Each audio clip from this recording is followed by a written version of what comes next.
evo ćemo da se bavimo jednim ekstremnim sportom, a to je ronjenje, zadrugar. Ja iskreno jedva čekam, malo se pa i plašim, ali i vas vodimo sa nama. Putovanje može da počne, idemo! I evo drugara, obukli smo ronlač kofram i sad krećemo.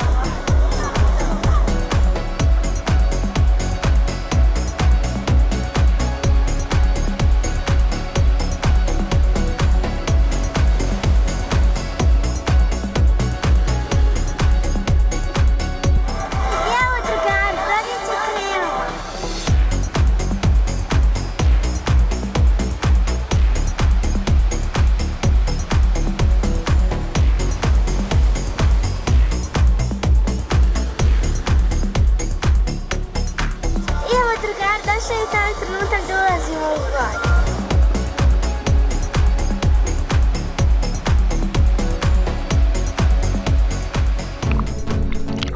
I evo me sada zaranjam u morske dubine. Na početku sam se malo plašila, ali sam se kasnije opustila.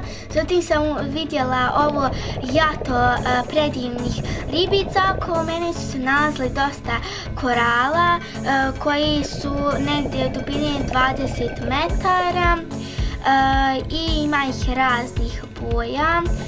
Bili su i žuti i smeđi i raznih drugih. Zatim ja ovdje sada trenutno radim sa instruktorom koji mi je objašnjavao kako da pravilno dišem i da plivam pod vodom. Korali inače žive, kao što sam već rekla, 20 metara pod vodom.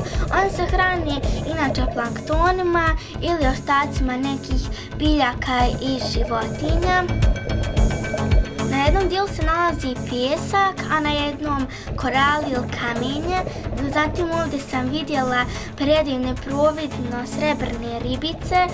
Cijelo jato je bilo predivne. Pokušala sam da ih pratim, ali ih nisam uspjela stići, pošto su jako brze. A kad sam se okrenula, tu sam pogledala još jedno predivno jato ribica i njih sam pokušala pratiti, ali su otišli dublje ispod vode i zavukli su se negdje ispod korale, gdje ja nisam mogla da odem.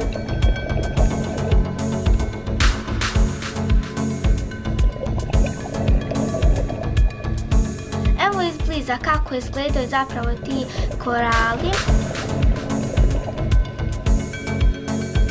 Sada me instruktor vodi u plavu špilj. To je inače jedna pećina koja je 20 metara dubine ispod vode.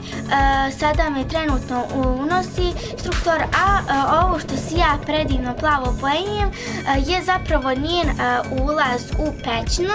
Ja sam krenula unutra, međutim sam se uplašila šta se unutra sve nalazi, tako da sam se vratila i nastavila da ronim dalje.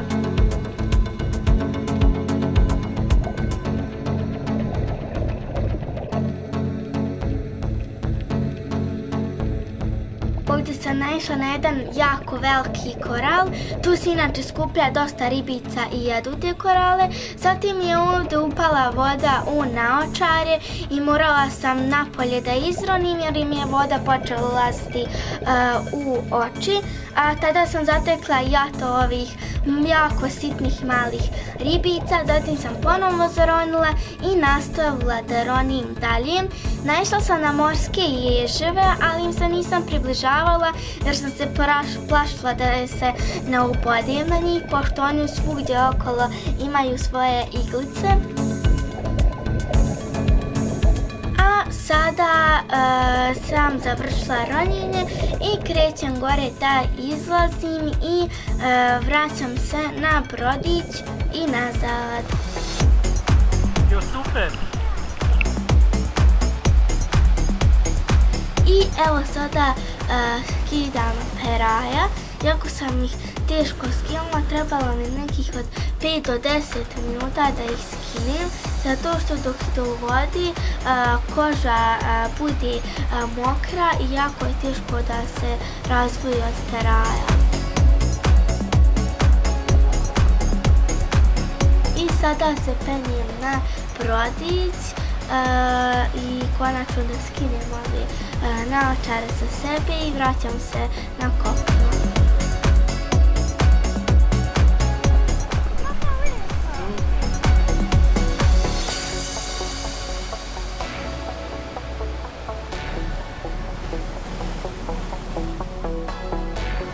I drugari, vidjeli ste kako je bilo iskreno doživljaj je mnogo dobar.